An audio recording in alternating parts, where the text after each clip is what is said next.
And I believe, ladies and gentle beings, I believe we are live. Mr. Aaron Wood, what's up? Yay, hello. Hi, how you doing? You've had quite the long day. You know, You've I been like I online for the whole day, pretty actually. much the whole day, yeah. And it's been fun though. You know, we were talking about it, and I certainly am tired, and my brain is not working at full 100% capacity. But enjoying I mean, Loki as much as I understandable. did kind of helps. Like if it was a show that if Feel I would been this, invigorated? yeah. If it had been like kind of whack or whatever, it would have been harder for me to Yeah, be like, oh, okay, yeah, let's soldier through. yeah. So, But um, it's nice. It is nice to actually like something, to be excited about the content. So you were just like vibing all day, just like putting out all this content. Love to yup, see it. Happy to talk about it. You're right, because it does kind of suck when something's like in the zeitgeist and you have to talk about it, but you're like personally not feeling it. And you're like, yeah, okay, well, here I go. But yeah, no, Loki was awesome. yeah, Should we and just start with that? yeah, let's Loki was yeah. awesome. Let's just start with that. I actually am really interested in hearing your thoughts. We talked a little bit off before we went live, and we both really like it. Mhm. But yeah, what were Yeah. some of the things in particular that you really pulled out of the episode? I mean, what was the I don't know, what would you say maybe the strongest points are or whatever? What'd you love? Mhm.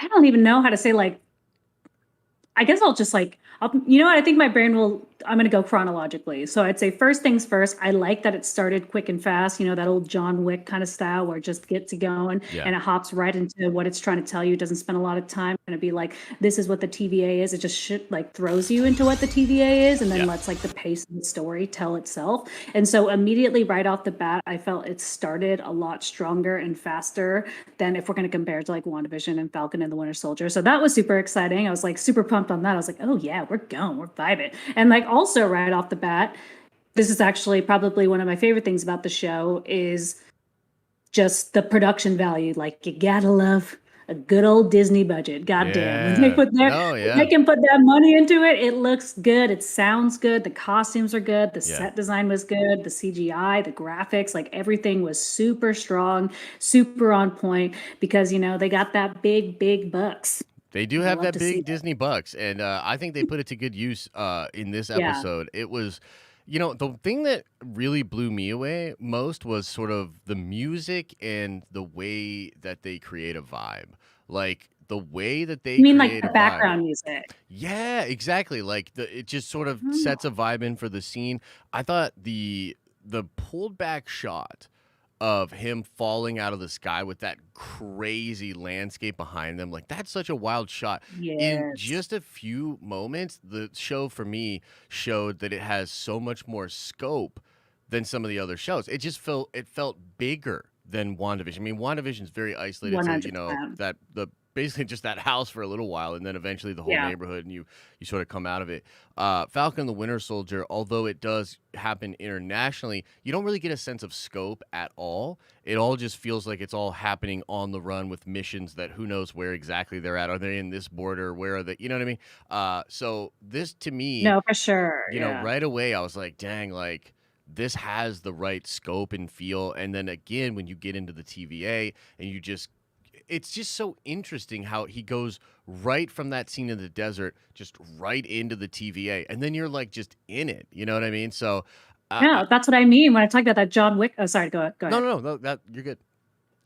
No, that's what I mean exactly. That like John Wick style pacing, just going from place to place to place, and it's just using the momentum to also kind of move the plot along as Yeah. well. And you're right when it comes down to like budget, right? Like you can kind of feel a budget in a show, and not like it totally holds it back. I mean, Schitt's Creek, I guess, is an example of a show with a super small budget that you can very visibly has like three sets, and they just have to make those same use of those Mhm. three sets over and over again, but they can still write a really good comedic, you know, write a good comedic plot within those three sets. But it is limiting, right? And Yeah. that's kind of what it felt like for WandaVision and for Falcon and the Winter Soldier. The only time I ever really felt that scope was when they went to Madripoor and Falcon and the Winter Yeah. That's Soldier, fair. and maybe that's why that episode felt so like fun and like Hmm. up because you're just like, ooh, here we go. We're like in the world because like in Falcon and Winter Soldier, it's just like seven different warehouses is basically what the entire show Yeah, was. that's Just true. like now Yep. we're in a parking lot, now we're in a warehouse, bunker. Like it was just like different dingy gray areas. But like, yeah, no, this is just so many different sets, like right off the bat, and like Yeah. very highly produced, and not just like a corner of it, like a full. It was like a movie. It Yeah. really truly was like a movie, and it was super super impressive. Yeah. And like on that same regard, like I felt like the time variance authority, the TVA, had a very specific stylized goal in its set design, right? And so like that was strong in WandaVision, with the whole like sitcom-esque vibe, and they did a really good job of like going through the decades. It was harder to feel in Falcon and the Winter Soldier because that was kind of like more in the world. But this time variance authority, like wow, it's kind of hard to imagine like what a space outside of time would look like, but it was such a specific and pointed design. I was just like so impressed with it. I thought it looked so awesome. Yeah, it has a very like 60s vibe with like some of the set pieces and the lighting, Yeah. which is really cool. I was really reminded of like Terry Gilliam's like Brazil, some David Lynchian kind of vibes, and then I think they said that David Fincher was a big inspiration, and just some of the detail that he puts into some of the set designs. Terrific stuff, man. I really really liked it. I'll say this too, this Michael Waldron guy, the writer, and just the creativity of this Yeah. show, like, wow, like I'm really excited. It's getting me really excited about the MCU's future because this is a guy who's really connected to what Feige's doing and where everything is going. And I really feel not just because that I think will play well on the macro, but because it will play well on the micro. Like this episode with all the little different things, it has this Rick and Morty vibe where like no scene is Yeah. wasted. Like nothing's wasted in the show. There's Yeah, for personality. sure. Like it's just I'm really really enjoying it, and that was an aspect of the show that I didn't really anticipate liking as much as I do. Where now I'm like, dude, if the whole MCU is starting to feel more like this, like I am down. Like I legitimately am down. That's such a fun, like, apt description of it, like a Rick and Morty vibe, like every scene having a purpose. Yeah, that's totally what it was. Yeah. And I really did appreciate that, right? Because it's like it is such a wild concept, this TVA thing, but the way it was presented, I think in the first like in regards to it being the first episode, the first time we're hearing about it, to me was like perfect. Like Yeah. it felt like an untapped world that I couldn't wait to explore, which doesn't always happen, right? Like sometimes it's just an untapped world that's vague as fuck, and you're like, like what? Like I don't even get what's going on. It's like they dangled just enough pieces for us to kind of know what's going on, and yet show you the vastness of it Yeah. that just totally built the intrigue. So I thought, yeah, not a scene wasted. Yeah, Love and that. that guy, that Michael Waldron guy, they literally got him from Rick and Morty. So him and Makes sense. Jack Schaefer, I believe, yeah, were both Rick and Morty writers that like Feige sort of tapped, brought over, and it kind of, this is another sort of unspoken thing. I'm gonna simp for Feige a little more, guys. So this is one of the things that I think Yeah, simp, he, simp, simp, simp, I'm simp. doing it. I'm going hard. But one of the things I think he does well that people don't give him enough credit for is adjusting according to his experiences. So, like after phase two, he sort of realized you can't really just do the Hollywood sequel formula at all with these characters. Yeah, The audience it's not resonating. You have to do like all new stuff. And then if you really look at the back end, like the very back end of the Infinity Saga, kind of maybe minus Captain Marvel, which in some ways was a stylistic sort of step back. But take that one out of the equation. You're talking about just elevating and with giving Taika his vibe on Ragnarok and allowing him to really play with that. It seems like Feige is now in a place where he's like, okay, I can definitely trust some creative people to do their thing and take it to that next level, which again just kind of gets me excited about like bringing in these Rick and Morty people and kind of having that really fun, crazy vibe with this whole part of Marvel, because it's about to get, and we're going to get into the Peggy Carter stuff and all of this, but it's about to, from my perspective, get wild. Like this looks, let's just say it this way.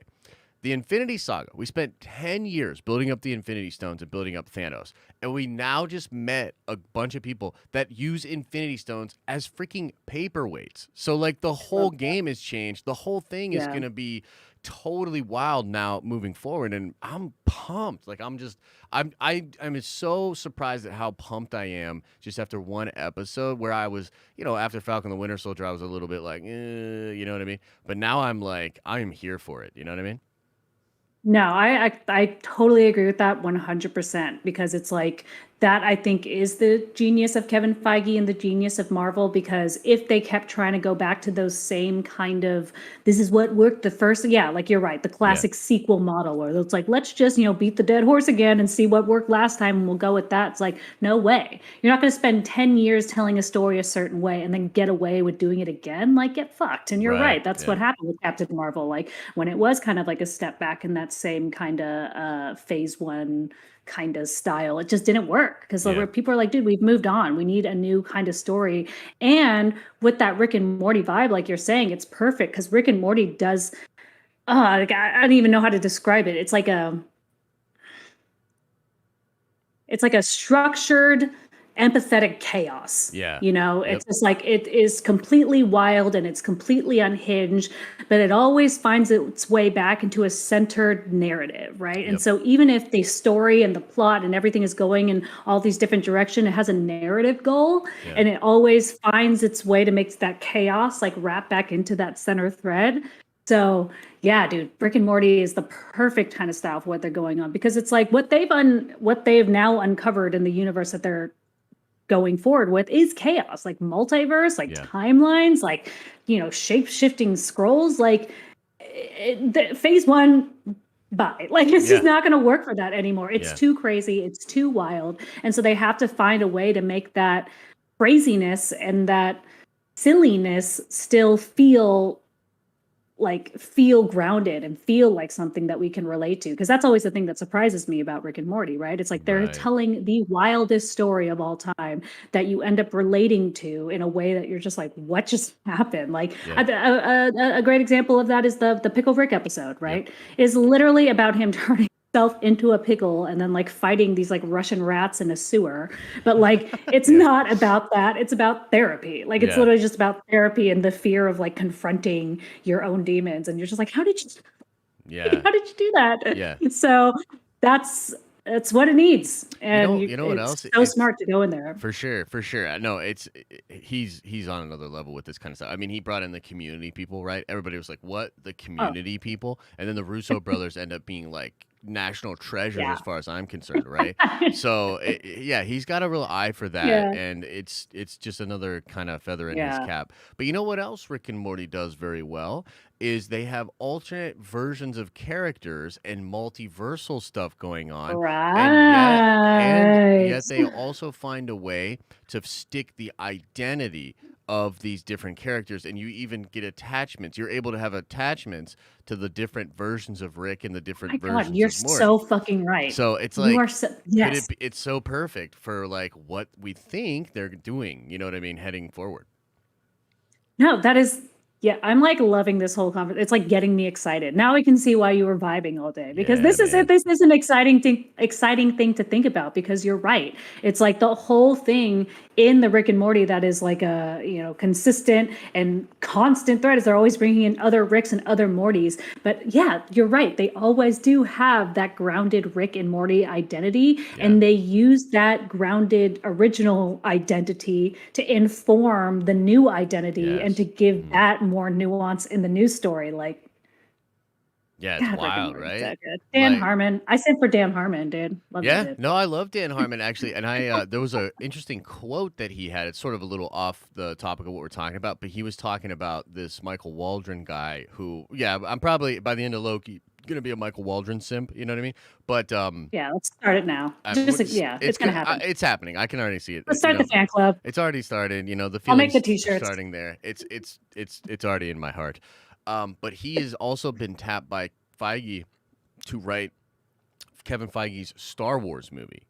And Dan Harmon had some really interesting comments about Waldron being perfect for Star Wars, but not knowing if like Kathy Kennedy's Star Wars would vibe with what Michael would want to do with Star Wars. You know what I mean? And that kind of stuff. So yeah, pretty What did intriguing he stuff. say? I have to know. I have to know now. What did he So say? basically, I don't know. I don't remember verbatim, but he basically said, if you're taking it too seriously, you're doing it wrong. If you're not taking it seriously enough, you're definitely doing it wrong. And you have to somehow have the joy of the greatest franchise ever, but you have to have a swagger to do something new and to be bold with it. And he says, like, Michael's perfect for that. Like, he would come with a swagger, which again is that Rick and Morty sort of vibe, right? Like that swagger of being like, oh no, we're gonna tell this story and we're gonna make it work.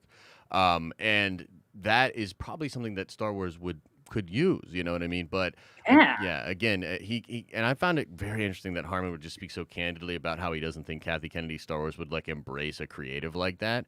But yeah, it's pretty as a interesting. Dan Harmon simp myself, and I've been listening to Harmontown, all that shit. He keeps it candid basically always. Can't Awesome. help it. He like truly can't help himself. So Yeah. you can trust Dan Harmon to say whatever the fuck he thinks because he will and Nice. be honest about it. So. Nice. Yeah, no, that's great. I'm going to be a Michael Waldron simp too. Maybe I'll get to it first. I'm going to make T-shirts. Dang, Just for good. me. Start a Michael Waldron fan club. Come That was on, my idea man. first. I Nope. started simping for him. I'm the original simp. So. I don't know. I feel like people are going to bring this up, and I feel like I'm the original Michael Waldron simp. But regardless, I'll just pull a politician and like see the exact footage of me saying it and be like, I don't know what that is. That was taken out of context. Yeah, so that I don't. can't be true. I can't place it. You know, I can't recall. No, I don't think recall. that's. I don't think I said that. Yeah. Weird. So Peggy Carter, dude. Peggy freaking Carter. Okay. Apparently in the thing, and I can show everybody too. Let me actually try to pull this up. Because you should definitely show it because like it to me, I immediately was like, yeah, Peggy Carter. But maybe I'm just like projecting onto this clip, but it definitely does seem like it is Peggy Carter because I don't know, not to be weird, but she's got big boobies. Yeah. She does. Haley Atwell is kind of stacked. I saw those big boobies. You were like, those are the ones. I know those. I know those big titties. I know those anywhere. Oh man. All right, let me see here. All right, here we go. Boom. All right, I'm gonna pull this up. Let me resize it for y'all, or maybe I can actually just make this full screen. Yeah, and then we'll just play it. Let me see what it looks like. Okay. Right there. Let me move it a little bit so you guys can see it a little bit better. Yeah, you really got to get those knockers in frame. Yeah. I'm sorry. Boom. Yeah. You're right. You're absolutely right. He's got a body type, bro, and it looks like a body. I mean, the creepiest identification of all time. I'm telling you, I'm thinking it's very clearly her. You know what I mean? I think it's very clearly her. And the thing that's interesting about that to me is that this was actually a question that a lot of fans had. Is they were like, okay, so Loki is a sort of a variant because he steps off the beaten path. Well, what's up with Cap? He was going to live with Peggy in an alternate reality, or at least there was conflicting reports about this. But some were saying, oh, it's definitely an alternate reality. What do you think's going on with Peggy there? Is this just a fun little tease? Is this something being set up for the future? I don't know. What are you... When I saw that today, I was kind of flabbergasted because my brain didn't even know where to start. I was like, why is she there? Like, I truly don't know what she's doing there. But at the same time, it does kind of like Haley Atwood is just kind of down to be in like all things Marvel. So like, I could see it. I do think if it's going to be anything, it's going to be the fact that Cap came to her, or maybe she helped him, because he definitely is not upholding that sacred timeline. Like, he's like jumping all over the place, and she was involved. She is complicit in it. So I don't know if he's like in the wind, if she's like, get Cap, save yourself. And she like stays behind and gets like busted by the authority. That would suck ass, but I can see that. It's the only thing. Yeah. Because they were messing with the time. Or maybe he pulled her out of time, you know? Like, she's a variant. Yeah, like, because she could have, he could have just gone to another timeline and then pulled her back into another timeline so they could live happily ever after. It's romantic, I guess. Look, I mean, I think, first of all, what a cool little thing to have in the background, because I didn't even see that brought up until like about 3 or 4 hours ago. So, meaning people spent, and people, we were looking for stuff. You know what I mean? Like we were trying to Yeah. break it down, trying to figure out everything, and then it's like hours later in the day, somebody's like, "Wait, now, Peggy Carter," and it's dude, she's the perfect character to sort of get the creative juices going because of the Yeah. situation with Cap. So it's like at the end of Endgame when he's like in doing the dance with Peggy, like is it 2 seconds later does the TVA bust in, disappear Cap and like Just like grab her rip ass them or something? apart. Yeah, like for Oh, real, it's so like that. sad. Like who knows? It's And crazy, then he you know. continues to be a virgin, and he never, never, ever loses his virginity. Dude, It's but so sad. maybe that's what turns him into Hydra Cap. He was like, "I was finally about to get it in, and you ruined it." And maybe like he takes over the TVA or some shit like that, and he's evil Ah, Cap because of that. I don't know. that was my Maybe. favorite thing to joke about during like the first like phases that I was just like, Captain America's still a virgin. Can we talk about it? Yeah, I I was know, like, right? when is this dude finally gonna get to smash? Like he's Captain America for Pete's sake. And then he finally gets to be with his Peggy, and that would be the ultimate time troll. Yeah, it certainly Tisk would be. tisk. Yeah, and again, like everybody's coming in the chat. Was it really Peggy? We don't know for sure. I think it certainly looks like her. Darren thinks it It looks looks like like her to her. be. Yeah, yeah. We've identified her via the knockers method. If you don't know what that is, you'll just have to look it up. Go on the Discord and Yeah, find it. Google it. It's a Yeah, scientific, it's a very tried and true method. it's You can spot them anywhere. it's very Depends on the scientific. size, so Yeah, and height and all sorts of calculations, heat, temperature. Look, we don't want to get into it. Okay, 3D mapping. There's a lot going on here. But so yes, and You know welcome. what I Yes. just had another weird pervy thought about? It's like it's less pervy, but it's somewhat because I just imagine everyone going through the show frame for frame. And one of the things I thought about when like going for frame, when Tom Hiddleston had his shirtless scene, love a good Yeah. Marvel shirtless scene. I'm here for it. Thanks, Tom Hiddleston. Thank you Yeah. for your contribution. But then when he fell through the floor, I'm like, there was definitely someone like frame by frame Yeah. and like seeing if they could catch a glimpse, but that shit was just like a Ken doll. Like it's Disney, Yeah, like for or he was sure. already Like in the suit or whatever, you know what I mean? Like the trash suit. Speaking of that, this is a thought that just shows you how my adolescent brain works, you know what I mean? Is that when you said that, I realized that that Loki in the TVA prison thing is yeah. already at the Avengers campus in Disney. They already have that exact character walking around, which I think is just so cool. You know what I mean? Like they're already integrating fun stuff like that, so not Yeah. quite as pervy, but very nerdy. Just cute. Yeah, I mean, I don't know. I No. want to go meet Loki and be like, "Hey, what's up?" Take a picture with him and be like, "Ha ha ha, he's trapped in the TVA and I'm not." Ha ha ha. I So like to live in a world where nerdy and pervy can collide. Wink. wink, wink. Nerdy and pervy do collide in a lot of cool ways. You know what I mean?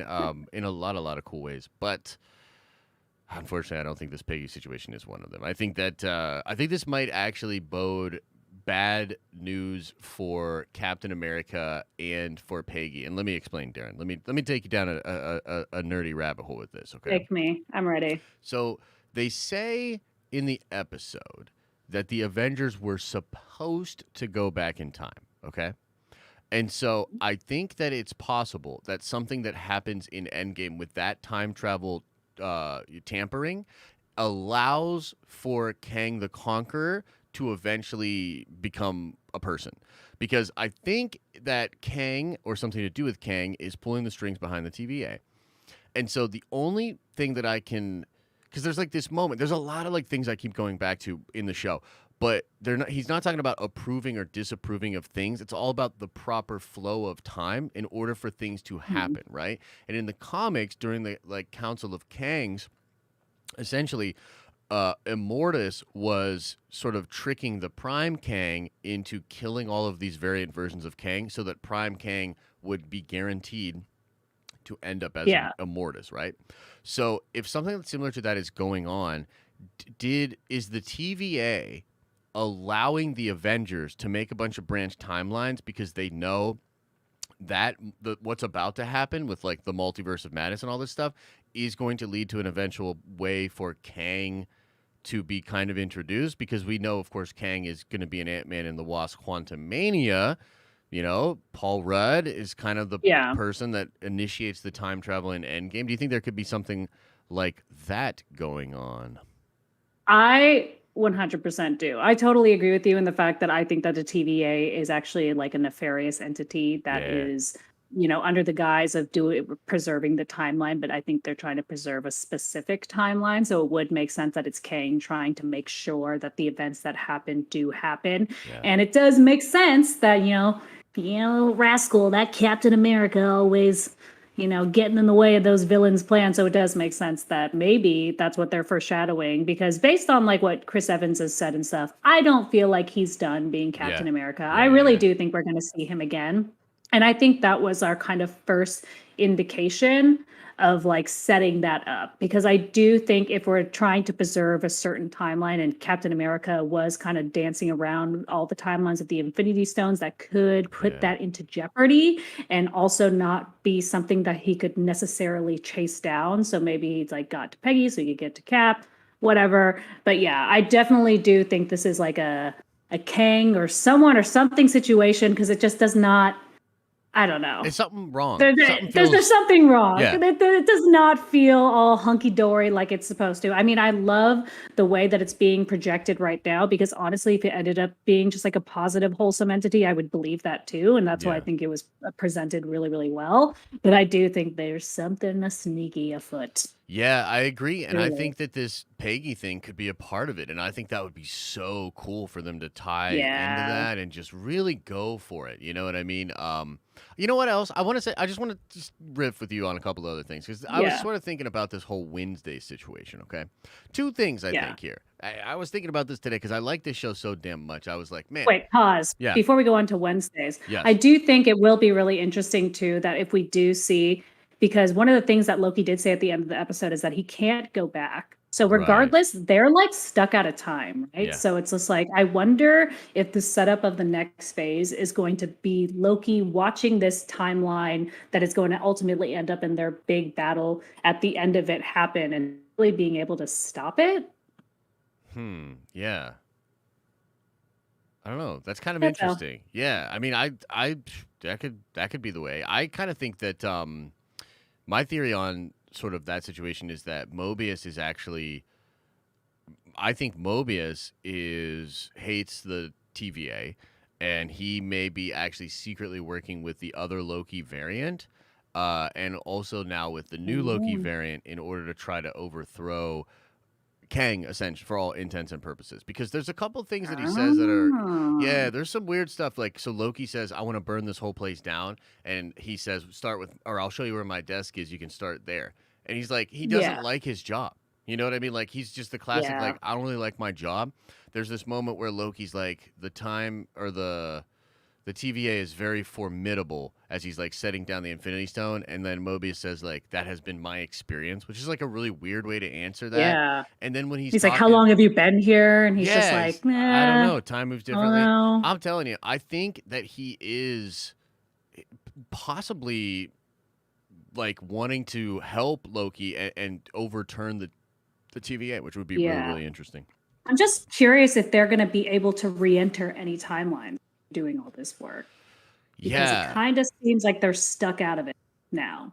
Yeah, that's a great point, and that's a whole nother thing that I was thinking about was like, dude, when they're pruning, they're literally like destroying realities and like killing people and doing all this stuff, because he says like, time to put you back where you belong, but that's not true at all. They're literally ending those times, and then you just go back to the normal flow of time, right? So there is no putting them back, right? Because that's the same thing they threaten Loki with after he goes to trial as a variant. They're like, we're going to reset you. And he's like, what does that mean? And it's implied that would be killing him. You know what I mean? And then it's just, he's gone, and then the one goes on. So I don't know. I don't think it's as cool as we might be thinking. You know what I mean?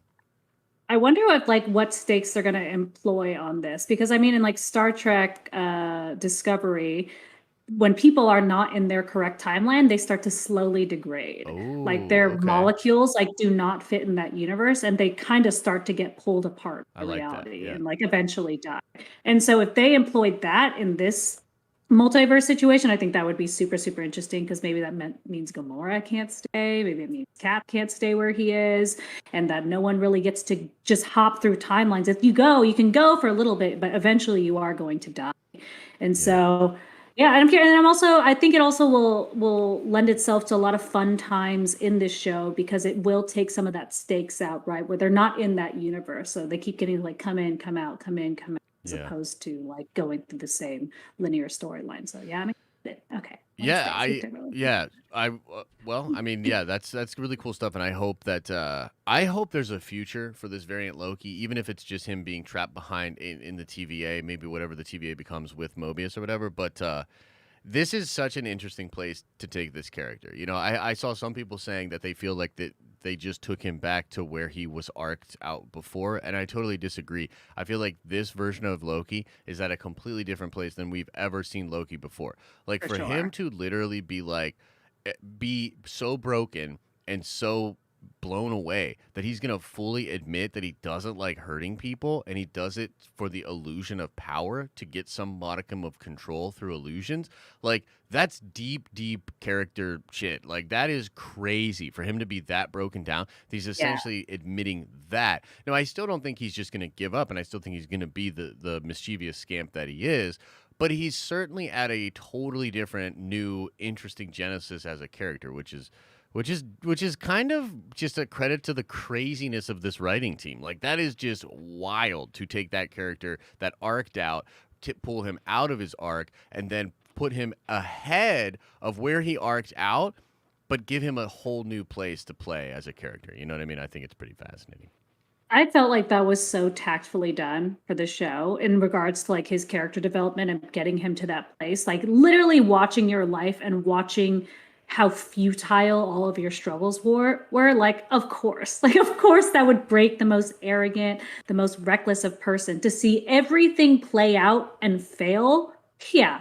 Like yeah, it would bring you to your knees. So I thought that was so like masterfully and tactfully done. Tom Hiddleston is such an amazing actor, such an amazing performer. I really think it's something that people forget sometimes that it actually takes a very strong actor to be able to hold just a scene of them alone, like on their face Oh and yeah. their reactions. Like, think of like Handmaid's Tale or like Jennifer Lawrence in the Hunger Games, Sure. it's just like those scenes where they're just like really zeroed in on them and you're watching the shift in their character and the plot happen like on their face is a lot. Like it takes a lot. It takes like a real performer. And so I was super impressed. I thought it was great and I thought it was well done.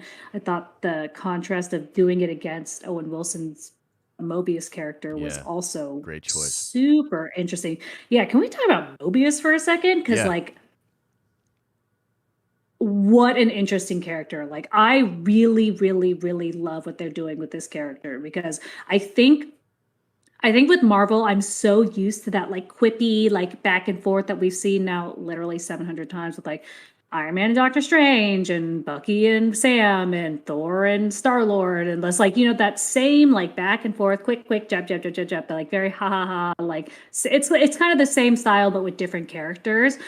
I think, I was expecting that, with good reason, because that's usually how they play those charismatic characters against each other. And the way they played these two charismatic characters against each other was so new and so interesting. I watched you and your other stream talking about that. You like that there was like an edge to him, and I totally agree with that. Like there is like this kind of calm cadence to him that really takes away from that quippiness and makes it more of like it makes the dialogue more of like a dance Yeah. as opposed to just like, tossing a ball back and forth, right? It was so interesting. And I thought the chemistry was so refreshing, especially in a Marvel Yeah, project. he's the perfect character to juxtapose against Loki. Yeah. You know what I mean? Especially like for what they wanted to do with the Loki character. It's so brilliant. And again, I think it kind of speaks to the possibilities for me here are that there's something going on here because like even him like talking about trust, right? Like he kind of talks about Mm, that at the beginning of the presentation. Loki's like you never trust blah blah blah, blah. And Owen Wilson like Mobius like knows he knows it well enough to know that that's not it's not going to work. But I think that he's trying to set these sort of almost conversational breadcrumbs for Loki to be able to like yeah. sort of process over time. Like, oh snap, this dude might actually be legit looking out for me. And he said all this stuff. What if it's about trust in the sense that he wants to have trust beyond the TVA? You know what I mean with him and myself. I think there's just a lot of really cool stuff going on there, and Owen Wilson, man, like just So slayed, awesome. man, slayed in this role.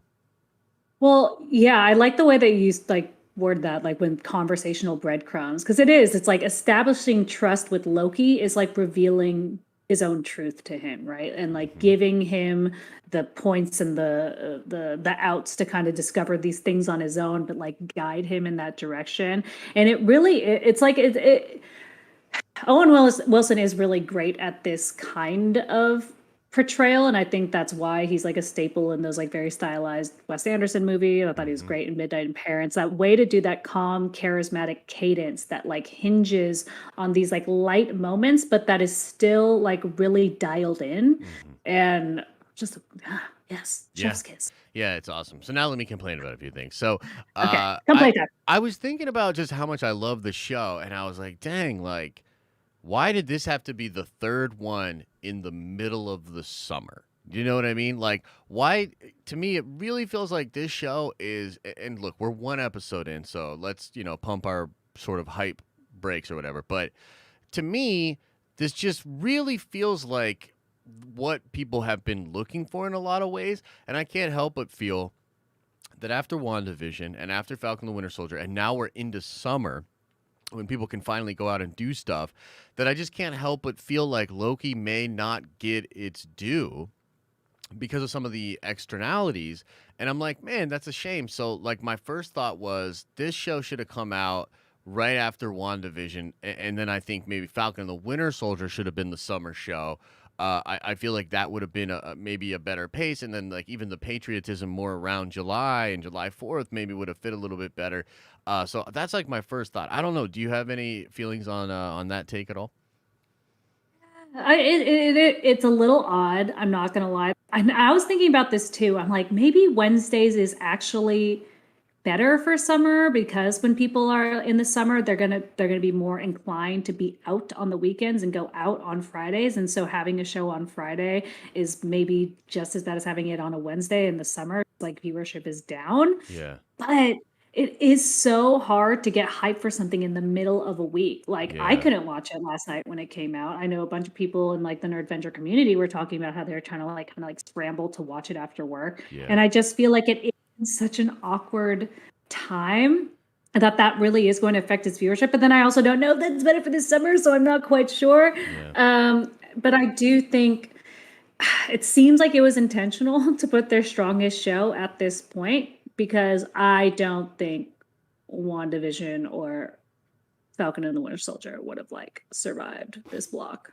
Yeah, that's fair. I mean, that's certainly an angle on it as well. Is maybe they knew that because I'm just trying to think in the intern. Look, Feige is a really really smart producer, right? So I think in Yeah. some ways he must have known that WandaVision, while amazing, just didn't end up being the show that they wanted it to be. I mean, they literally took the last two episodes, jammed them into one. They couldn't get, Benedict Cumberbatch for whatever reason. I refuse to believe it was the white guy reason. I think it was scheduling in Corona, right?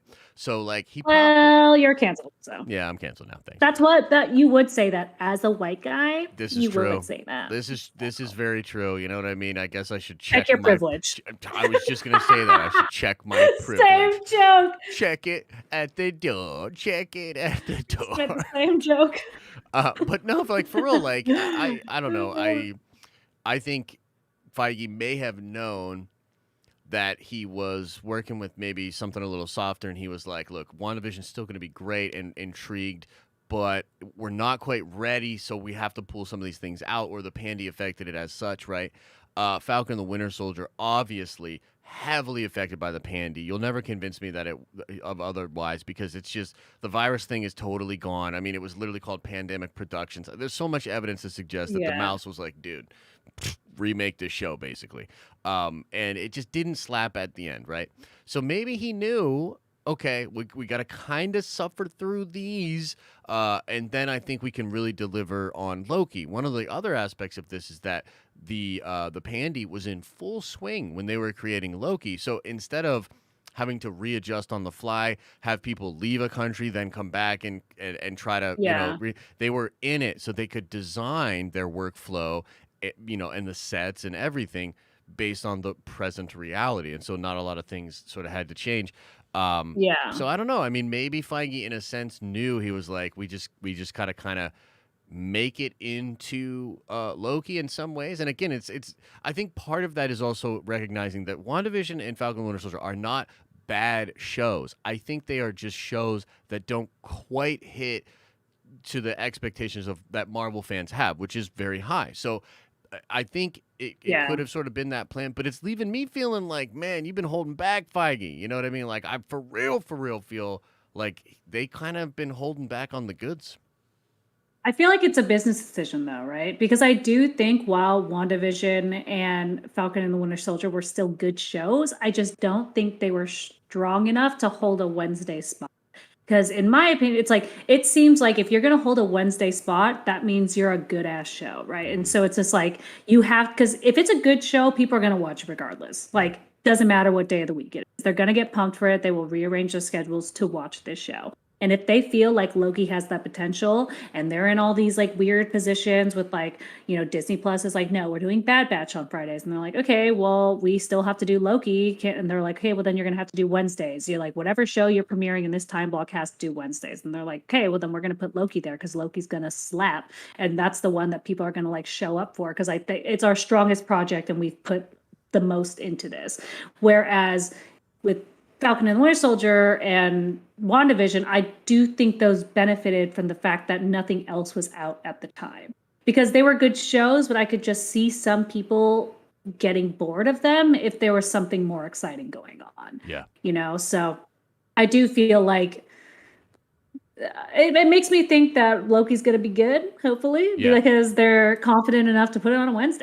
Yeah, that's totally true. That's totally true. Yeah, I think that's a fair point. It was just kind of an interesting just reflection that I had about it where I was like, man, like this was really that fire. And I really feel like I maybe would have gone a little easier on Falcon and the Winter Soldier had I experienced more of Loki. But again, we're one episode in. We'll try to pump the brakes. We'll try to take it as we can. But what's up? Well, we made a joke that like we were joking about Eternals and Spider-Man, right? That were like once Spider-Man comes out, no one's going to give a fuck about the Eternals. You got to get the Eternals out first and then do Spider-Man. But maybe it's just like a little bit of that, right? Where they're just like, got to get out these shows, let them have their moment, not let them get overshadowed by something so people can actually like really appreciate them because they are still good projects, just like, not as bing, bang, boom flashy as we're used to. I think that's absolutely fair. And it's just a reality that this was all designed on a different timetable. This was designed where they were like, okay, we just got out of Endgame. Now we can sort of like take our time,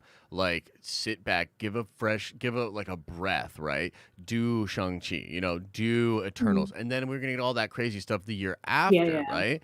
So now it's all being smushed together in this really weird year after having a year and a half off. And it's just totally different.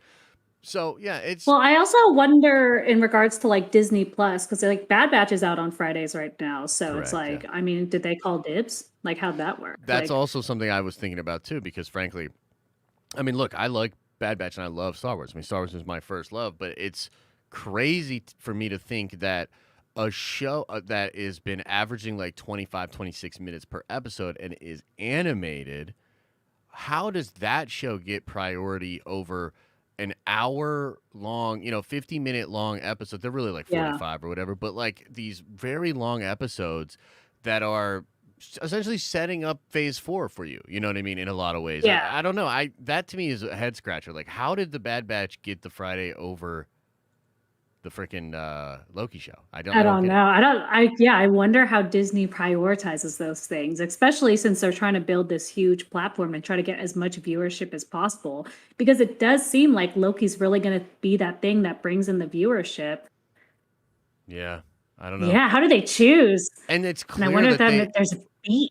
Well, that's the thing, right? They changed it late in the game, too, because this whole thing about, like, Loki Wednesdays, that was like 3 weeks ago, dude. There's posters out saying it was going to be on Fridays, right? So this was like 3 weeks ago that they changed it. So I don't know if they were like, did those departments just not communicate at all? Was Star Wars like, no, we're taking this, like, back off, Kevin? Yeah. Like, what is going on over there? I don't know.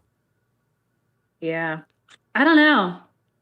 It's I don't know. I'd be curious. I would actually be curious to do some research into this as well because I do think there is something to be said about like the summer the summer run up, summer run up. What am I saying? The summer timeline as well, because I would imagine that Fridays in the summer are not as poppin' That's as fair. Fridays Yeah, that's in the absolutely winter. fair. Yeah, and especially this summer, because this is like the summer to end all summer. It's like I'm actually Yeah, surprised people are here and not just still drunk at beaches or yeah. out at the bars or whatever. I mean, like it's you know what I mean. It is This what is it the is. summers of STDs for sure. This is That's for there's gonna be some transfer of some things that'll some happen. stuff. And there's They're actually like, I we haven't wonder been able to transfer germs for a year and a half. It's coming for you. You're getting it. it's yeah, it's coming in. There's going to be a bunch of post pandy babies. There's going to be a bunch of post pandy babies made. You know what I mean? Dude, People there's getting already out there, so many babies right now. Do you know how many fucking people I know that have gotten pregnant and had babies this like last year? on the pandy timeline. Yeah, During the pandy pandy. babies. There's so many pandy babies.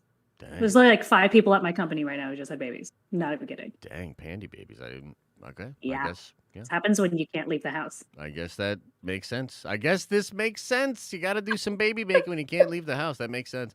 Let's shift into the Q and the A, ladies and gentlemen. We're gonna start going over the Hey. super chats. If you want to drop a super chat in, it goes directly to support Miss Darren Wood. So pop in those super chats. If you don't have any loot, don't worry about it. We shall go over some chat questions as well. And we just kind of want to hang out, guys, for probably the next 20, 25 minutes and just chat with what you guys want to talk about. So we'll start here with Steven with a $5 holla. It says, since the TVA showed Loki past and future MCU scenes, maybe we as the audience have been watching the MCU from the TVA point of view all along. What do you make of that, Darren? Kind of an interesting question. That's some super meta weird shit. Yeah. I mean, I think either way, we're led to believe that all the things we've seen in the MCU Yeah. were what is supposed to happen according to the Time Lords. So they're all like, yeah, no, we're all Yeah. about this life. So in some ways, we are seeing the TVA's perspective, right? That's also something that I haven't fully wrapped my head at, that they're like all these things are predetermined. That to me is wild. It's I scary to don't think really about, know how that they're going to what the exact mechanics are going to be of that. Because like Yeah. I don't know. For me, I'm like, there's just no way that's true, right? Like that every single thing is predetermined, or maybe Yeah. well, It's hard to say. It is hard to say. I'm not sure, but I think it's gonna be one of the pleasures of just kind of learning about what's coming. Like, is it that deep? I'm still confused as to if there's even a multiverse right now because it kind of made it seem like, and I saw some people talking about this, that literally it's just one timeline, that the sacred timeline is like everything smashed into one, which would indicate that the Infinity Saga that we just watched is not actually natural. This is not Earth Prime. This is not really the 616. This is sort of a post Secret Wars fake timeline and reality. And wouldn't that be a mind fuck? Like just finding out that the whole Infinity Saga that we just watched was a sort of weird Kang creation. You know what I mean? Or some thing that he had just kind of catered to happen. That would be very bizarre. How would you feel? that'd be a lot. That Yeah. would be a lot. I'm not gonna lie. Hmm. Yeah, I feel like right now what they're implying is that there are no multiverses right now, but it's because they keep destroying them Right. and like smashing them back into this timeline. But if they just let them like run rampant, then there would be. That will be really wild if they do reveal that this isn't Earth 616. Yeah. That's gonna be a real mind fuck for me. That like if this isn't Earth 616, I don't know why that would bug me, but it just kind of would. Yeah, yeah, yeah. I think that it's fair. Like people don't like that kind of thing, right? Where it's like, oh well, it was all a dream, or oh, it was all fake. I don't know. People don't get I down don't with know if that. that's that. I think it's like the gripe is like, oh, to go back to like the Rick and Morty thing, right? So it's like, even though there are all these different alternate versions of them, it is always still tied to their like original Rick or like Yep, the that's original fair. Morty. Yep. And so if this universe isn't the original versions, I think something in me is not going to like it. And I can't Yeah. describe what it is, but I think it's going to be like, no, I want this to be the real Iron Man. Like, I don't Yeah. want this to be like the second. I don't know. Yeah, it's gonna Yeah. be pretty wild, but it's kind of making some of the crazy rumors we've heard make a little more sense as well. So Interesting stuff. Yeah. Renee Carroll with a $10 holla, but no message. Renee, sorry, didn't see it in there. Throw like another one in for like $1 or whatever, and we'll just read it again. Appreciate the Yeah. support. Normies to Nerd says, "Is that Peggy from a What If timeline?" So that's kind of interesting too. How Oh, What If could yeah. play into this. You know what I mean? That's actually a good point. Oh my god, I actually was totally thinking about that, and then I totally forgot. So thank you for bringing that. Was that who, Rick? What was that? This Yes. person who just That said this. was Normie. Kendall, I think, Oh, said that. Yeah. Kendall. Yeah, no, that is definitely something I thought about because I was actually curious because we were talking about this, I think, in my last stream with how they're going to tie the whole what if stuff into the actual greater MCU and if they're going Yeah. to do If that they in are general. right, Yeah, and this would be a great way to do that. it would To be start pretty bringing that brilliant. stuff in with a TVA. Yes. Yeah, When I'm hoping that is that it's coming the up? whole thing. It's the whole point of the game because there's rumors that we'll get a trailer for Ye Old What If relatively soon as well, perhaps even next Wednesday Yeah. attached to it. By the way, a big rumor Ooh. about the Spider-Man No Way Home trailer apparently coming out tomorrow. I have heard nothing about that. I'll look into it, guys. That would be pretty wild, but bizarre to do on a Friday. Normally they like to do those on Mondays, Tuesdays, or maybe Wednesdays, just 'cause social media buzz sort of picks up then. Well, Uh, tomorrow is Thursday. Damn, you're right. Like I said, it's probably tomorrow, You guys. okay, Josh? Yeah, I'm all right. Just, Loki and You all me that. all right? Yeah, we'll be You all right. slept? A little bit. Daniel Fisher with a $10 holla says, "I would love to see Peggy. I simp. What about always watching poster in the locker room during end credits? Simp responsibly and take my money." Well, thank you, Daniel. Thank you And for simping responsibly. indeed, thank you for that. What do you think about this, though? The always watching stuff. I was looking all over the show, right? For every little thing. I Yeah. noticed that the stained glass windows, they have like versions of the Time Lords. Yeah, like who were those dudes? Who's that dude with the mustache? Who I was don't know. that? Yeah, it's weird. The whole situation's weird, but did you think there was anything with regards to the always watching poster or anything like that? Did you pick up on any of that, or you think it's all just propaganda? I think those are the elements that are lending itself to make me believe that there's something nefarious at work. Yeah. Like just those like little things that just make it feel like this is just a little kooky, it's a little culty, it's a little weird. That it seems like one of those things that at first it's like preserve the sacred timeline, then it's like at all costs. So Yep. like Yep. that's yeah. That's Yeah, what and that I have makes me this feel. theory too that I think a lot of them could be either variants or robots themselves because there's that whole thing where it's like you're not a Yeah. robot or whatever. And there was uh Kang, I believe Immortus at one point was using robots to rule all of these different realities at once. So he had like a robot Mm. representation of versions of Kang, which he trusted more than the timeline split variants versions of himself. So I don't know. But then There's a wouldn't lot of it cool mean that stuff it there. wasn't ran by Kang? If they were against robots, if they were anti-robot, then it mean it's not Kang stuff. Which Kang though? Because it could be one Kang that's running the Oh, TVA, fuck. and then a different. Fuck. I know, right? Like a different Kang that's using the robots, and they're like, we don't want that robot Kang up in here. So we're I the forgot that, like, Kang fights himself, like, yeah, a bunch. like a lot, like a lot. Yeah. So yeah, we could be getting some of that juice, man. Some of that juice. Oh, And lol. speaking of that craziness, Matthew Griffith with the $5 holla says Robot Loki foreshadowing the Eternals leak. Do you know what he's referring to there? I did not. So we don't know if this is true or not, but there is a leak out there that says that you will find out in the Eternals that they are actually highly advanced robots that were created by the Celestials. Okay, so they just get rebooted over and over again, so they're not as unique or they're not even alive in the sense that they think. So there could be a tease that the Celestials or perhaps the Beyonders, because I think this might all be connected to the Beyonders, that those are why they're trying to weed out the robots, or a potential tease of like the Eternals coming in because they don't know that they're robots, right? So Loki's like, what if I'm a robot and I don't know I'm a robot? That felt like a direct tease to, again, potentially what's happening with the Eternals. Pretty interesting. If I'm not mistaken, though, I feel like that could also be alluding to the fact that the Celestials make like organic machines Yeah. that aren't robots, they're like organic robots. So, like Yeah. when the Celestials woken up in the Neil Gaiman run, it's basically like an organic robot, but it is an organic being. Yes. Well, so is So it's Vision, like right? Like it's Vision's an not a organic. robot.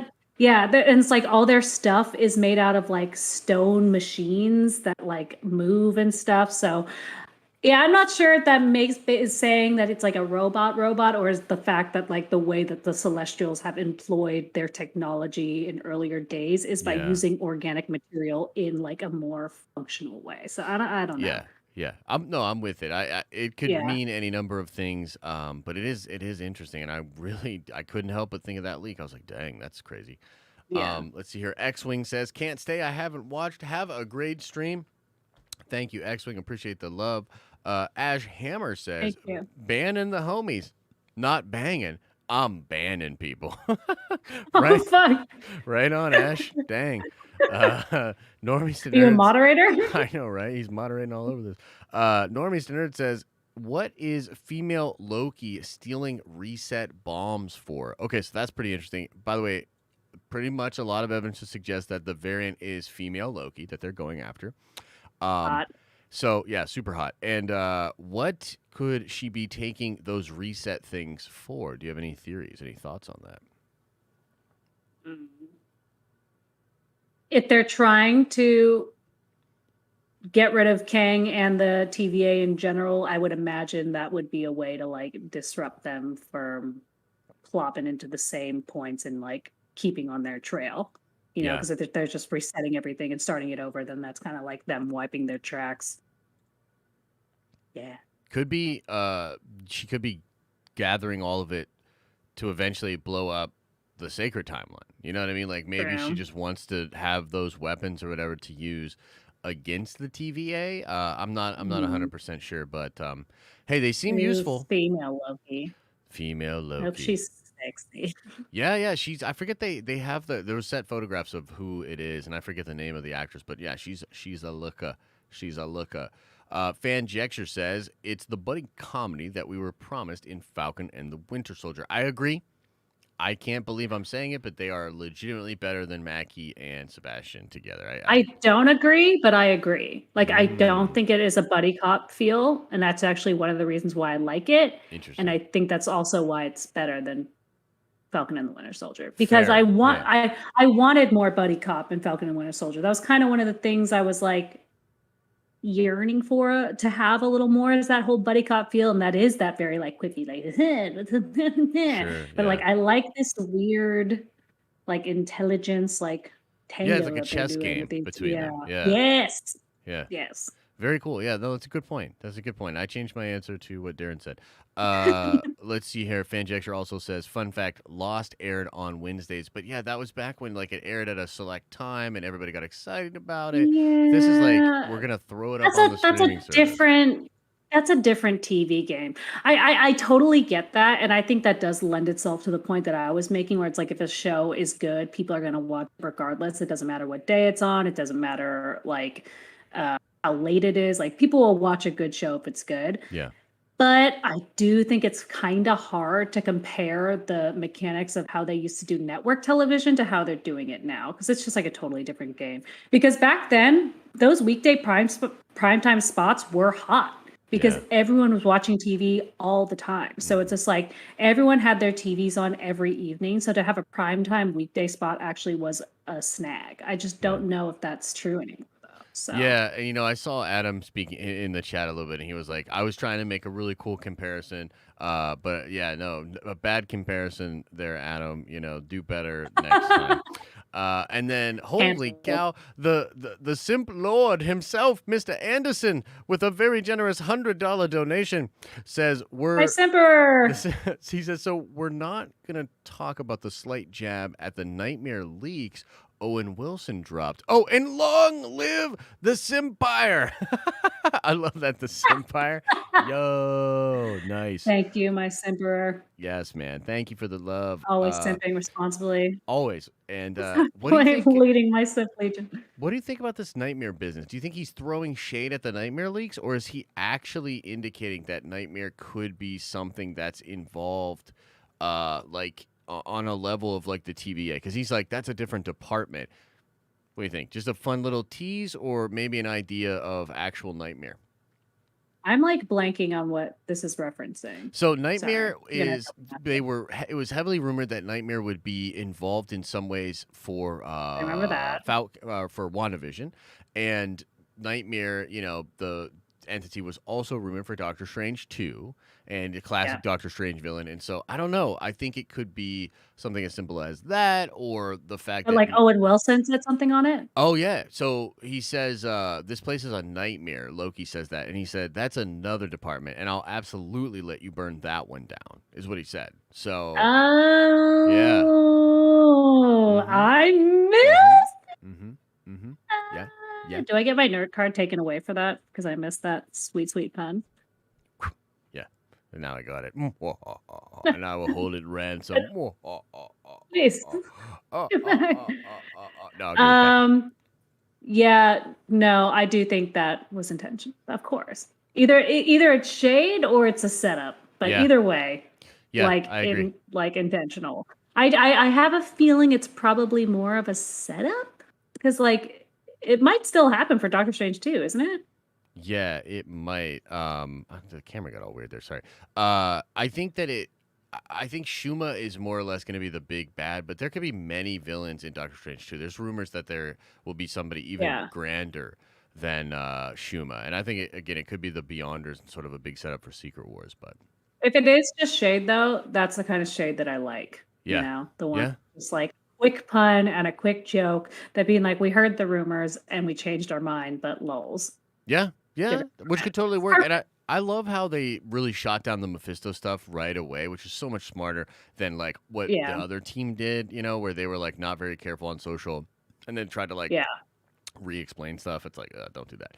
Let's It see here. does seem like this show has figured out kind of what has worked and what hasn't worked in regards to like the streaming platforms. Yeah. Because I do think that maybe WandaVision and Falcon and the Winter Soldier were their testing grounds for that. And like you said, like if like they filmed everything in the pandemic and so now they have a better idea of like how these things work. And I think that they've realized the world's changing, right? And so I know that Marvel's always been like very aware of the leaks and the rumors and all that stuff, but I think they're finally realizing how to manage that. And this show is what it seems like in Yeah. addressing rumors, shooting them down, or just making like quick nods to them. I like it. Yeah, I like love it. it. I like what I I see. love them getting a little bit more proactive with it and just being smarter Yeah. about it.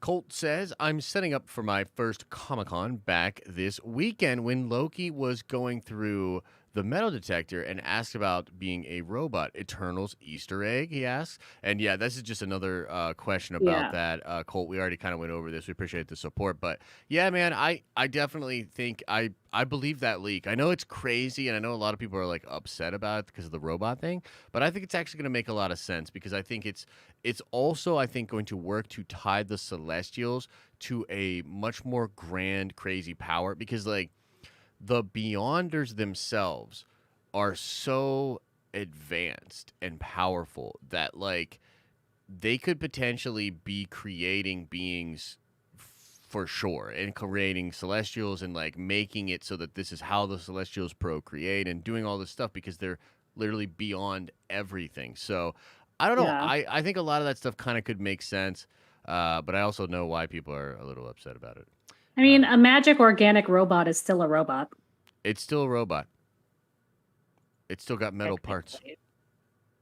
Or maybe a robot is just like a synthetic being. Yes, I guess. Is that And the then right that's, way to I word mean, that? it asks, you ask all sort of questions. It's freaking Vision. What's going on with Vision? Does he have a You know, soul, etc., who the etc. fuck is this? What the- Hey, what's up with the fucking? And she's got these Who's kids that she had with Vision. She's got these fucking. They still this? yeah, Who's they got this? the What's thing. who's this? What's What's this up with the robot? fucking thing? What's she doing the fucking thing? It doesn't make any sense to me. You know what I mean? All right, let's see here. Okay, so here Adam says the more logical reason for Loki being on Wednesdays is that they don't want Loki to drop on the same day that Black Widow does.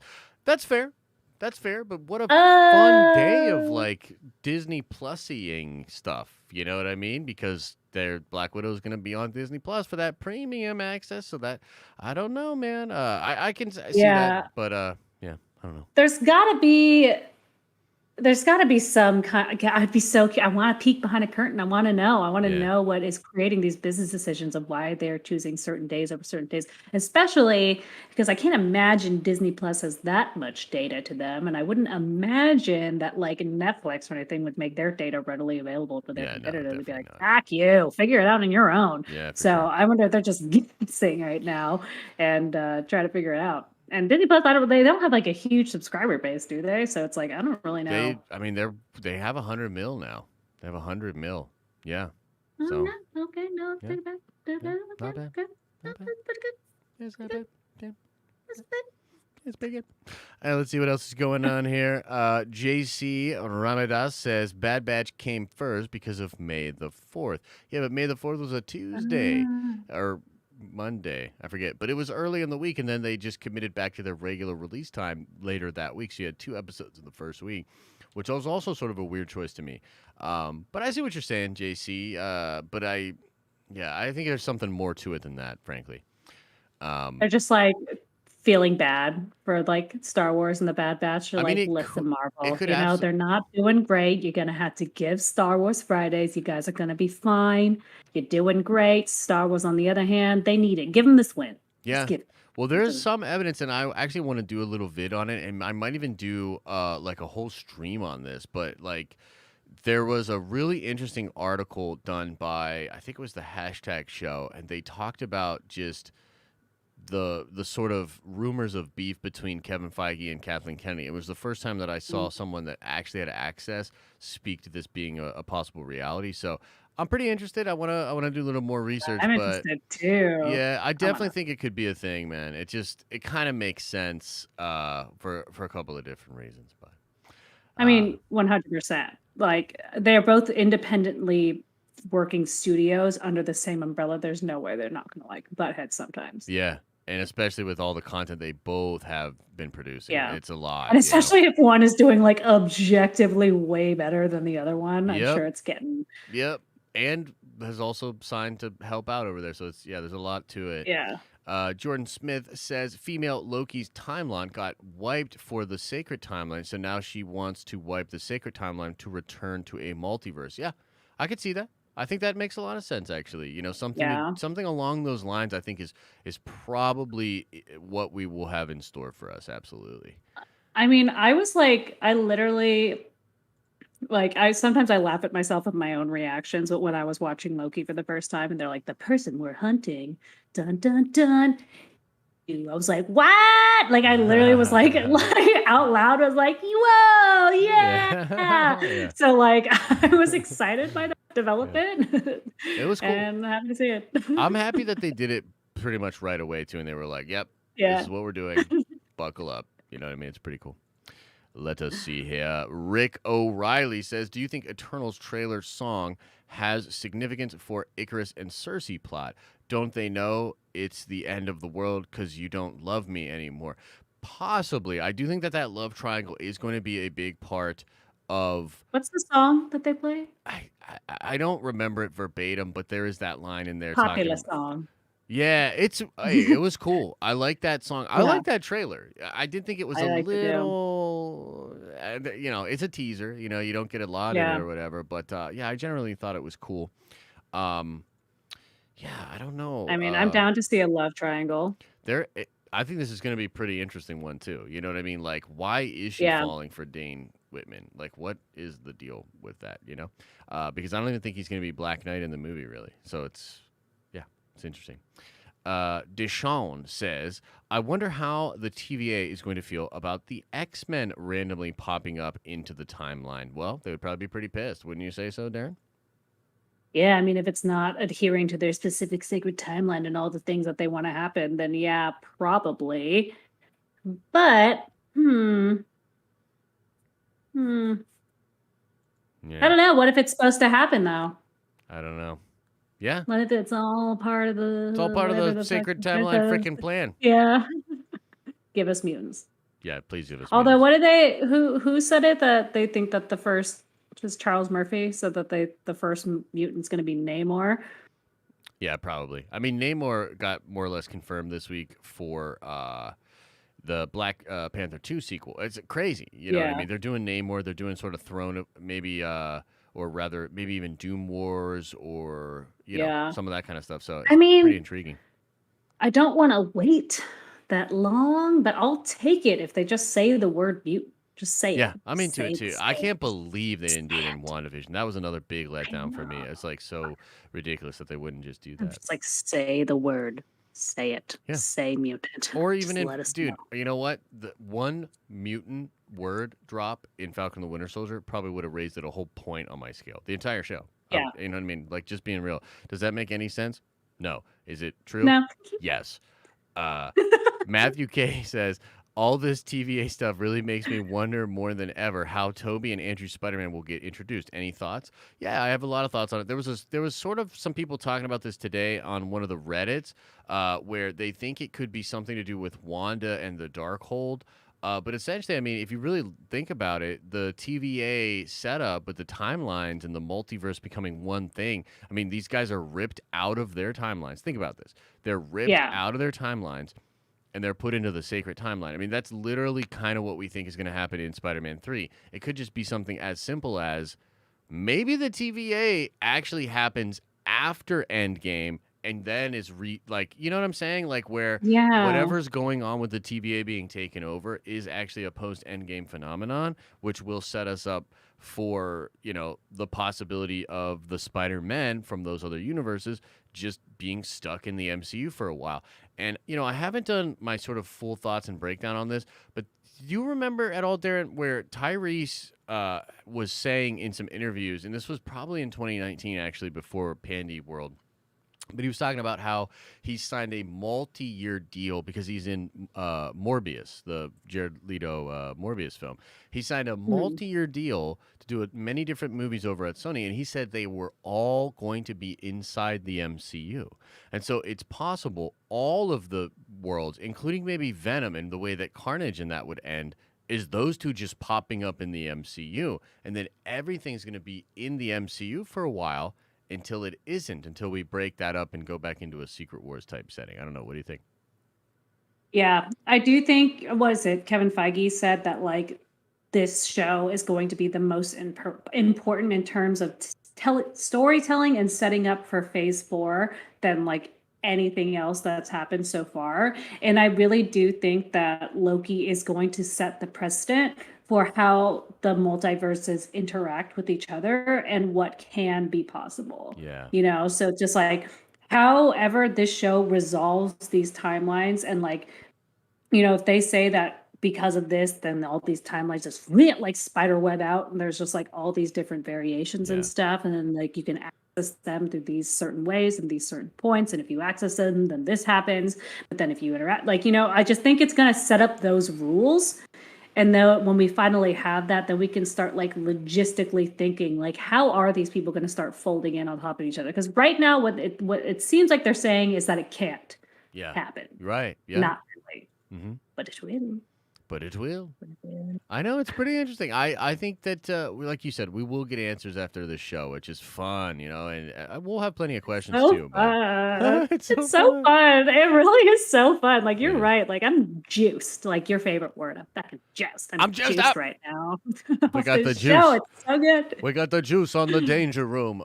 Let's see here. Ash Hammer says, in the show, they said one branch going too far could lead to another multiverse war. What did they mean, another one? Well, Ash, yeah, there was a big multiverse war, at least one, that they also indicate as being true in that sort of little animated thing. They Yeah. talk about a long time ago, there was a multiversal war, which I thought the most interesting thing was they said unique timelines, unique and separate timelines were fighting for supremacy in that multiversal war. Yeah. Then after that, the Time Lords emerge, and they then create the sacred timeline, pushing all of the timelines into one. Okay?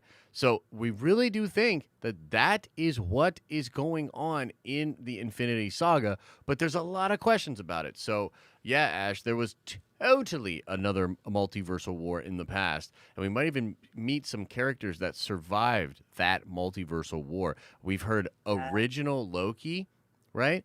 OG Loki, played by Richard E. Grant, is a big rumor for the show. What if Richard E. Grant is the Loki from one of those unique timelines from before. You know what I mean? Like, Yeah, 'cause ooh, he's a god. He's old. ooh, I'm He'd still into be it. around. Exactly. I would actually really, really like that. That would be super interesting. And I also am curious, like, I wonder if this will get too technical if they explain like the powers that be that allows them to control this timeline, because the fact that they just kind of made a subtle nod to the fact that this power like exists outside of like the Infinity Stones is Yeah. wild. That's Yep. like a huge that was a huge claim to make. So just like hmm how this is even operating is I'm very curious about. Yep. Yep. We don't have all the answers, but we are certainly interested. We will Uh, speculate. Second player says, "What if the time bombs are to nuke the TVA?" Yeah, we sort of spoke to this second player. It's Yeah. possible, and yeah, Loki could be the perfect person to sort of take on the TVA. I actually kind of love Mobius maybe understanding that Loki could be the perfect variant to undo maybe Kang, right? Like Yeah. Loki and Kang, pretty, as far as I'm concerned, very on equal playing fields. I mean, Kang may be slightly overpowering Loki, but Loki in the comics also does incredibly crazy stuff. Does a lot of different cool things. So those two have had experiences and stuff together, even in Secret Wars and stuff. So fun stuff. But yeah, they could be destroying And that then TVA, man. he needs a mischievous scamp. He said it. Yep, he is, and you need that. Sometimes you need Undo all that in those your life. forces. Let's see here. Tony says, thoughts on how it could be Loki they're hunting if Mobius said Loki was a small threat, yet the Loki they're hunting is a massive threat. Well, he says that he deals with, I forget the way he said it, and I think that scene, the way we're meant to interpret that team is scene, is he's just getting Loki's goat. He's just trying to trigger him, man. You know what I mean? He's just trying to say, Yeah. like, he's basically just saying, like, you're a pussy. You know what I mean? Yeah. You're a little pussycat. I've dealt with crazy variants. He's probably dealt with variant Reed Richards, variant Tony Starks that try to take over the Yeah. multiverse. Now that is some wild stuff. I also think he could be implying that like this variant actually knows how all this time shit works. So it's just like Okay, yeah, we got bigger fish to fry. You know what I mean? Like you're just some dude who like messed with the timeline once. Like this person actually knows how this works. fair, yeah, So fair. they're bigger deal than you. Yeah, Sorry, honey. fair point. Totally fair point. I like it. Imagine Mace is revealed to be in exile on Octu. Luke, the Last Jedi vibes. That's a little out of nowhere, Matthew K, but we'll take it. Mace Windu being revealed to Mace be Windu exiled in that too. on Octu. Yeah, no, I think that will absolutely be on the next episode of Loki. Thank you so much Yeah, for for that. sure. You Um, totally predicted that. I'm putting that on my vision board for sure. Yep, it's on mine as well. Yeah. It's on mine as well. All right, let's see what's going on in the chat, guys. We're going to get out of here in just a second, but let's see what y'all be saying in the chat. And then Derek Jones came in with a super says, is the TVA somehow connected to Sakaar? Both the Grandmaster and Mobius mention how time works differently in each place. Wow, what a great point. Yeah, Ooh. it could be. There could be a connection there for sure. Well, what's his fuck was my God, Jeff Goldblum's character. The Grandmaster? Yeah, what is he again? Yeah, he's sort of involved. He's been in. What no, the creatures that they are. Oh, like what is he in the comics? He's a cosmic entity, I think is what they're referred to. Yeah. Yeah. So maybe that has something to do with that whole like TVA nonsense and the ability to like I don't know again, I don't know who these Time Lords are. Why do these Time Lords get to mess with time? So maybe it's something similar to that they have like an ancient celestial power Yeah. that is no longer available and only for these 3 special dudes. Yeah, and they also have melt sticks on Sakaar where they're melting people too. Oh, yeah. It's interesting. I don't know. There could be something That's there. true. I like it. Very cool thought, man. Thank you, Derek. We appreciate that. Speaking of the chat, Yeah. I just want to shout out one more time. The Simpire pun was very funny from Yes. Mr. Anderson. I love it. And I just saw it scrolling through for a second, but it did catch my eye. I think Lauren Skia said, "Is this a stream or just a simulation?" And that tickled me so. Simulation. Nice. Very clever. Simp puns make me laugh. We're simp-punning our way to the top. Yeah, it's clear. It's clear that my brain is not Loki's drained my brain, but happily so. Wouldn't Thanos be an organic robot as well if the Eternals are? Well, we don't know for sure how they're going to handle that, and we don't know for Yeah. sure that Thanos is actually going to be related to the Eternals in this one. I think that they still will do that, but I think there will be some changes. So we shall just wait and see. But it is possible. It's possible, man. Anything's possible in this crazy comic book world. You know what I mean? Let's see here. Variant Gamora about to become Requiem. That's kind of interesting. I don't know too much about that. Yeah, Skirt so Cobain. Have to check that out. Skirt. Let's see here. Boom. My mind continues to be blown. Citadel of Lokis. I'll look that up. What is the meaning of a multiverse in the MCU? Because I don't think it is what everyone thinks it is. It's a good question, Chris. We get an explanation of it from the ancient one in Doctor Strange, but also the newest explanation from the TVA seems to either contradict that original explanation or be a straight up lie and be telling a different story of what the multiverse actually is. But this is something I think we want clarified. We don't know for sure. I really do hope that there are some like multiverse rules though, like in regards to like what I said earlier with Star Trek Discovery, that like people from other timelines just like can't hang out in other timelines for long periods of time. Because I do think that will help mitigate like the ridiculousness of having the ability to jump from timeline to timeline. Because like, I mean, it can get kind of stupid in the comics sometimes when you're just like, oh, it's all better. It just came from another timeline and I'm here now. And you're like, Yep. I mean, come on. And it works in the comics because like it's not as the stakes are a lot lower and like we just ultimately want the stories to continue and we just like need a starting point. Yeah. But as for like a movie universe, those comic book rules are not going to work. I think if they just say anyone can hop from any timeline to whatever, I don't know. Yeah, no, I can't. It's a There little has to be too silly. rules. There has to be Yeah, it rules. has to be rules. And so yeah, I'm hoping that some of it gets explained. This is a great last question though to start on. Gene says, "Do you think Marvel can do Secret Wars without X-Men and Fantastic Four and Tony Stark?" Okay, let me just say this. I think they absolutely could because they can, and they've proven that they can take lesser known versions of comic book stories and also adapt multiple versions of comic book stories and twist them into what the MCU is doing. I mean, Infinity War and Endgame are not Infinity Saga. They're not quite Infinity. They're not even the Infinity Gauntlet story. Like, there's a lot of Yeah. like blending and mixing that happens there. So my number one answer to you, Gene, would be yes, they can, but also they're not going to, because I think we won't get Secret Wars, at least the beginning of actual Secret Wars, until 2025, and Marvel's going to start having 6 to 7 projects a year. I think you'll get the Fantastic Four. I think you'll get the mutants established before Secret Wars. And I think you might see Elseworld versions of mutants that we haven't even met yet in other things like maybe Doctor Strange 2 or What If, things that will push us forward. So no, man, I don't think, I know this has been a big thing. Some people are like, it's too soon for Secret Wars. I don't want Secret Wars right now. You need to establish these other things. I'm not in that camp, but I do understand it. Darren, what do you think? You think it's too soon? You see what he's kind of saying about that? I agree and I disagree because I do think that if it's going to be the next like Infinity War event, I would, ideally like it to be 10 years down the line if we're going on the same model that worked the last time, but we're not going on the same model as last time. We are going to be getting like a shitload of projects every single year. Yeah. So I do think that timeline will be accelerated to a certain degree. So if Secret Wars does show up in like 5-6 years, and they've also put out the same amount of, and they also don't have to do as much legwork, right? Yeah, so it's just like in exactly, building the original story, they had a lot more legwork to do, and this universe is completely established. And so all they need to do is keep pumping out that content. And I think Secret Wars in 5 years really could work given the right projects.